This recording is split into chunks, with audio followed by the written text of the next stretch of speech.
नहीं, मेरा नहीं ख्याल, क्योंकि कई दफ़ा ऐसा होता है कि विकेट अगर फ्लैट हो ना बिल्कुल, तो फास्ट बॉलर को उससे मार पड़ती है, क्योंकि उसको बाउंस वगैरह नहीं मिल रही होती।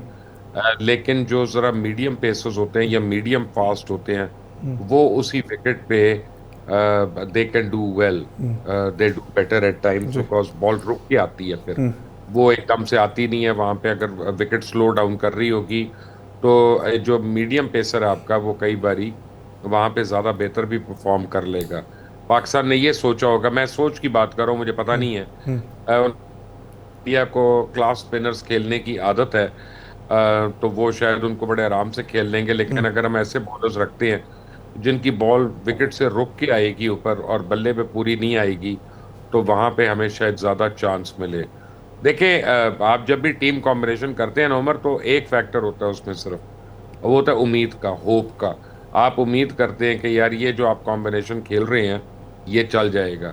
बट पाकिस्तान हमेशा या उम्मीदों पे रहता है या दुआओं पे रहता है। पाकिस्तान को चाहिए कि अपनी स्किल सेट के ऊपर भी कोशिश कर ले और वो भी करना शुरू कर दे। लेकिन अब आपने मुझे कहा कि फखर का गलत आउट दिया है, जी। वो क्या हुआ बताएं जरा नाजरीन को, और मुझे दोनों बताएं। वो ऐसा है कि हम पिछले काफ़ी दिनों से देख रहे हैं, जब से एशिया कप चल रहा है, कि जो भी अपील होती है, हमारे खिलाफ जो भी अपील है, अंपायर का वतीरा बन गया है कि उसने हाथ खड़ा करना है आउट के लिए। और हम भी पीछे यही बात कर रहे थे कि मैं बाकायदा तौर पे लग रहा है कि संजू सैमसन ने जब कैच पकड़ा है तो पहले बॉल हिट कर रही थी। अभी मैं सुन के आया हूँ कि वकार यूनस भी बार बार कमेंट्री बॉक्स में यही बात कर रहे थे कि जब बॉल कैरी नहीं हुआ ना उनके ग्लव्स के अंदर, और पहले जो है वो ग्राउंड को हिट किया, बाद में उन्होंने कैच पकड़ा। सब ये बात कर रहे हैं, और अंपायर के पास, जिसके पास तकरीबन को 27-28 कैमरास होते हैं, वो 4 एंगल से देख रहा था, उसको नजर नहीं आ रहा। इसके पीछे क्या मंतक नजर आती है? क्या अंपायरिंग का लेवल तो वैसे ही बहुत नीचे गया हुआ है, क्या यहां पर भी बीसीसीआई इन्फ्लुएंस कर रहा है?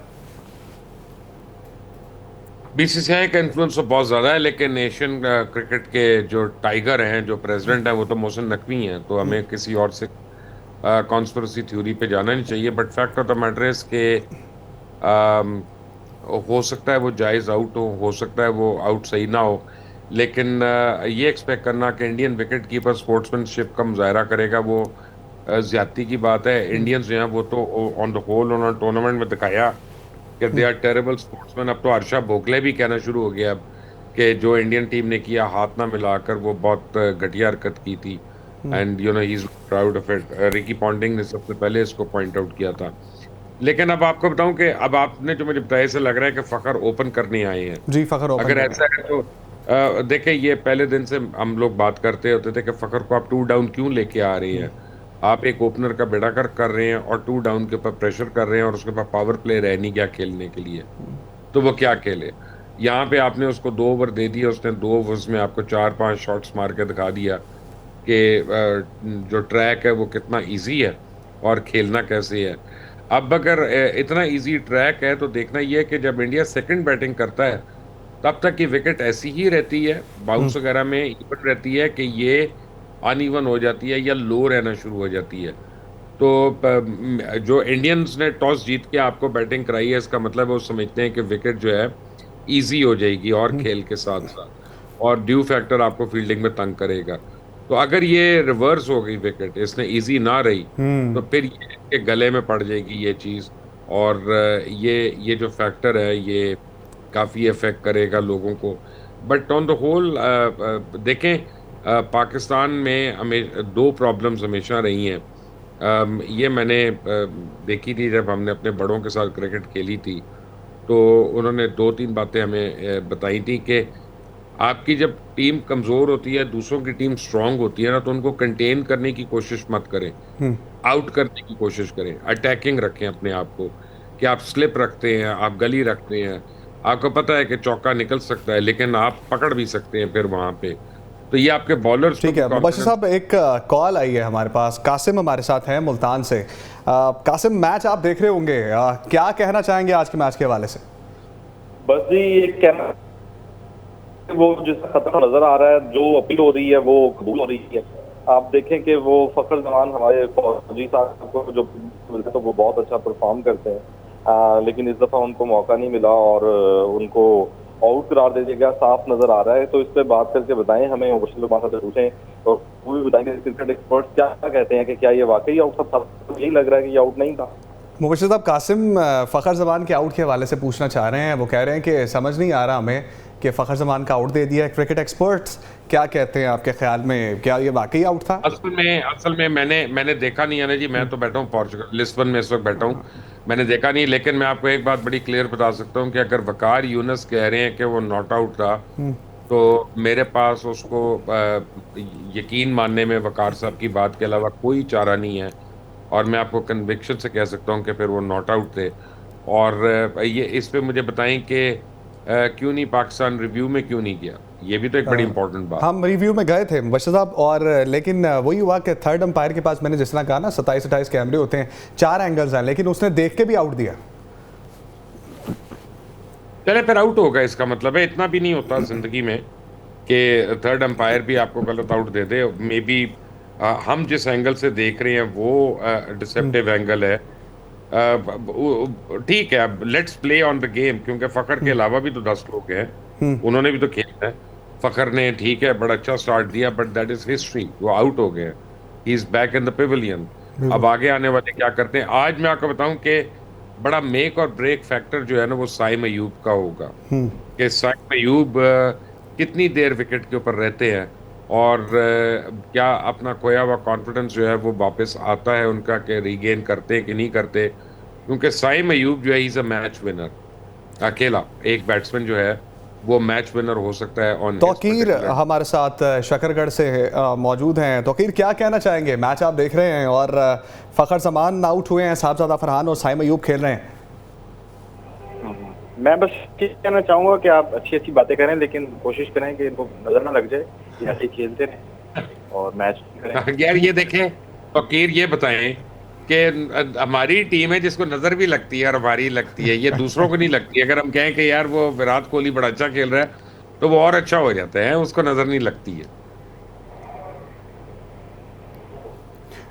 फिर छक्का हुआ मुबशिर साहब, और कैच भी ड्रॉप हुआ है, और हम 9 की एवरेज से खेल रहे हैं। 68 रन अभी हमने बनाए हैं, और भारत की यार फील्डिंग अच्छी नहीं लग रही। 3 कैच छोड़े हैं भारत ने मुबशिर साहब। अब मुझे बताएं कि कितने ओवर्स में 68 हुए हैं। 7.3 over, 68 run, 1 down. That is a very very high average. That is a very very high average. और ये मैंने कहा कि साइम अयूब का विकेट पे होना ये बहुत इंपॉर्टेंट है और क्रिटिकल है। अगर ये 15 ओवर तक विकेट पे रह जाते हैं तो गेम का कंप्लेक्शन बदल जाएगा इंशाल्लाह। अच्छा देखिए, मैं आपको एक और बात बताता हूँ कि मुझे मैं नारे नहीं मारता उस तरह के, लेकिन जिस तरह का बिहेवियर इंडियंस का, इंडियन गवर्नमेंट का, इंडियन बोर्ड का, इंडियन टीम का, इंडियन प्लेयर्स का रहा है over a period of time, और जिस तरह इन्होंने चैंपियंस ट्रॉफी में भी डील किया है, तो मैं तो कहता हूँ कि अल्लाह ताला इनको और एक्सपोज करे। ये पता नहीं ओमान के हाथों बच गए, ये तो उसके हाथों जलील होने लगे। तो लेकिन खैर, वो सही कह रहे हैं, हम नजर तो नहीं लगाना चाहते, लेकिन ये तो हम दुआ कर सकते हैं ना कि यार मजीद अच्छा खेल रहे हैं, अच्छा खेलें। और अच्छा, लेकिन एक बात याद रखिएगा कि जो विकेट आपके लिए आसान है ना, वो उनके लिए भी आसान होगी। हाँ बिल्कुल ठीक। मुबशिर साहब, ओमान वाला एलिमेंट आपने बहुत अच्छा रेस किया है। हमने देखा कि अगर कोई अपनी कंसिस्टेंसी के साथ गुड लाइन को हिट करता है ना, कोई बॉलर जो है, वो फिर मुश्किल में डालता है वर्ल्ड क्लास बैटर्स को भी। ओमान के अगेंस्ट हमने देखा कि भारत मुश्किलात का शिकार रहा। उन्होंने बाकायदा तौर पे जो है वो उनको परेशान किए रखा, और हम नहीं कर पाए। हम जो है वो एशिया की बेस्ट टीम है, हमारे पास बेस्ट कोचेज़ हैं, हमारे पास बेस्ट सेंट्रल कॉन्ट्रैक्ट्स हैं, हमारे पास बेहतरीन फॉरेन कोचेज़ हैं, हमारे पास एक लंबी चौड़ी टीम है। आप तो साइकोलॉजिस्ट भी रख लिया हमने, और उसके साथ साथ बड़े बड़े फिजियो। अगर अंपायर वहाँ पे ग्राउंड में ज़ख्मी हो जाता है तो हमारा फिजियो जाता है उसको ठीक करने के लिए। तो हम क्यों नहीं दंदल डाल सके अभी तक भारत को, जो माने डाले थे? मैंने जब आ रहा था तो ये जो थे ना साइकोलॉजिस्ट, ये भी मेरे साथ ही फ्लाइट में थे। दुबई तक हम एक साथ गए हैं। मैं आगे से लिस्बन आ गया था, ये दुबई चले गए थे टीम के पास। उन्होंने रास्ते में मुझसे पूछ रहे थे कि यार आपके ख्याल में क्या होना चाहिए। मैंने कहा 2 चीजें उनको बताई अपने प्लेयर्स को। एक तो tell them to enjoy the game. हमारे प्लेयर्स ने गेम को एंजॉय करना छोड़ दिया है। एंजॉय द गेम, ये बड़ा इंपॉर्टेंट है। और दूसरा, होप दे उनको, क्योंकि होप के बगैर कुछ नहीं होता। इफ यू टेल देम कि यार तुमने हारना है, अब तुम डिफेंसिव खेलो, अपनी विकेट ना जाए, तो वो मर जाएंगे। But if you give them hope that you can be heroes of this country for all the time to come, तो फिर वो टर्न अराउंड भी हो सकता है। तो आई होप कि उन्होंने काम किया। और जो आप मुझे अभी परफॉर्मेंस का बता रहे हैं, लगता तो यही है कि हमारे जो साइकोलॉजिस्ट साहब हैं, डॉक्टर साहब जो हैं, उन्होंने काम दिखाया है। ठीक है, अफजल हमारे साथ मौजूद है रावलपिंडी से। अफजल, एक और छक्का लग गया जी, साइम ने छक्का मार दिया एक और, पूरा मुंह पे और डाउन द ग्राउंड जाके छक्का मारा मुबशिर साहब। अफजल, पाकिस्तान की टीम अच्छा खेल रही है और 9.31 की एवरेज के साथ हम खेल रहे हैं। मुबशिर साहब से क्या पूछना चाहेंगे आज के मैच के हवाले से? आउट है जी अफजल, सुन पा रहे हैं मुझे? मैंने कहा जी फखर को जो आउट दिया गया है वो गलत आउट दिया है, लेकिन अंपायर थर्ड ने जो फैसला किया है गलत किया था।